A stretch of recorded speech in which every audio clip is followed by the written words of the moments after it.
ကိုတိလာမသိဘူးနော်လမ်းပေါ်ဘေးရင်ဟောတယ်ဆိုလို့ဘေးရင်သွားမိတာလေငါအတိုင်းတောင်တစ်ဆက်တုံနဲ့ပြောချင်တာစီဝါရေးလေးလုံးမလားလို့သူ့သွားမိတာကွယ်ငငယ်လေးကအကြောင်းတွေရောအသက်ကြီးမှအသက်ရွယ်အပိုင်းခြားတွေရောတစ်နှစ်ကနေ9နှစ်တွေရော73ကနေ19တွေရော20တွေရော20အစုံမဲ့အသက်တွေအစုံလုံးဟောတာစီဝါရေးလေးလုံးမလားလို့သူ့မိတာအဲ့လိုငငယ်ကအကြောင်းတွေပါသူကပြန်ပြောတာဗျာအကုန်လုံးဗာလဲကိုရေးစားထားခဲ့တဲ့အကြောင်းတွေဗာလေအကုန်လုံးပြန်ပြောတာငယ်တော့အကြောင်းတွေပါအကုန်ပြောလိုက်တယ်အခုမှစီးပွားရေးစလုံးမဲ့သူတွေတို့ဘာလို့ဆိုလို့ရှိရင်သူစီမှာတော့မြည်ကြည့်လိုက်နော်တော်တော်များကျွန်တော် recommend တော့ပေးတယ် recommend ပေးရတယ်ပေါ့နော်ဘာလို့ဆို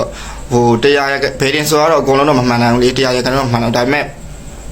ကျွန်တော်အမှတ်ပေးမယ်ဆိုရင်တော့ 90% လောက်တော့90%လောက်တော့မှန်တယ်ပေါ့နော်ကျွန်တော်တရားရကန်တော့90%လောက်တော့မှန်တယ်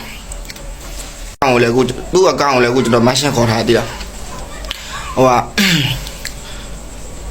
မေးချင်တယ်ဆိုလို့မေးချင်တဲ့လူတွေရှင်းတယ်သူ့စီမှာတော့မေးလိုက်မှာမေးလို့ရအောင်နော်ဆရာလည်းကိုမလည်းဝင်မဲ့ပေးဝင်မှာမေးချင်တဲ့လူတွေလာမေးလို့ရအောင်လေနော်ဒီဆရာချင်းမှာမေးဘူးတဲ့လူတွေရှိလားမေးဘူးတဲ့ရှိတဲ့လူတွေရှင်းတယ်ကတိကဘာလဲသူ့ review လေးရေးပေးပါအောင်လို့မှန်တယ်ပေါ့နော်မှန်တယ်မမှန်ဘူးဘာညာမှန်ကိုမေးတာမှန်တယ်မမှန်ဘူးအဲ့လိုတွေကျွန်တော်ကတော့ 90% လောက်တော့မှန်တယ်